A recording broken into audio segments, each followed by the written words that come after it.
अस्सलामुअलैकुम सामीन। 15 जुमादा सानी की तारीख़ शुरू हो चुकी है, 6 दिसंबर है। ख़बर का उन्वान है, जेल से निकलते ही फिर प्रेम करूँगा, सर फिरे का आशिक का ऐलान। मामला उत्तर प्रदेश का है, ख़बर सुनिए। उत्तर प्रदेश के मऊ में पुलिस ने एक ऐसे सरफिरे आशिक को गिरफ़्तार किया है जिस पर 50,000 रुपये का इनाम था। मुलजिम अपनी नाबालिग महबूबा के साथ कुछ दिन पहले घर से भाग गया था और इसको लेकर लड़की के अहले खाना ने उसके ख़िलाफ़ मुकदमा दर्ज कराया था। पुलिस कई दिनों से उसको ढूंढ रही थी।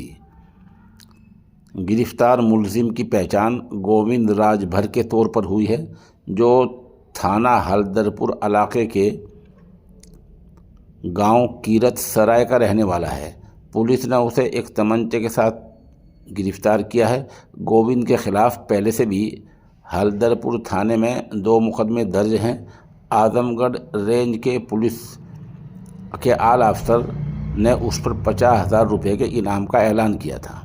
मऊ के एसपी अनूप कुमार ने सहाफ़ियों को बताया कि मुलजिम ख़वातीन से ताल्लुक़ के मामलों में पहले से मुलव्वस रहा है और उस पर कुल 3 मुकदमे दर्ज हैं, जिनमें पॉक्सो एक्ट का मामला भी शामिल है, यानी बच्चे के साथ गलत बर्ताव। इल्ज़ाम है कि वह नाबालिग लड़की को बाइक पर बिठाकर भगा ले गया था।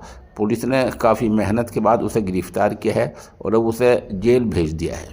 गिरफ़्तारी के बाद मऊ नगर कोतवाली में पेश किए गए गोविंद राजभर के चेहरे पर किसी तरह का पछतावा या कोई पशेमानी नहीं थी। मीडिया से बातचीत करते हुए वह हंसते हुए बोला कि वह अपनी प्रेमिका से महबूबा से बहुत प्यार करता है और वह भी उसे चाहती है। उसने कहा कि लड़की ने उसके हक़ में बयान दिया है, लेकिन उम्र की दिक्कत की वजह से ये मामला दर्ज हुआ है। गोविंद ने कहा, जब हम जेल से निकल जाएंगे तो अच्छी ज़िंदगी जिएंगे, कोई गलत काम नहीं करेंगे, हमारा प्यार अमर रहेगा, जब तक ज़िंदा हैं तब तक प्रेम करेंगे। तमंचा रखने पर उसने कहा, जब अपना कोई नहीं होता और पूरा गांव दुश्मन बन जाए तो बचने के लिए कुछ तो करना पड़ता है।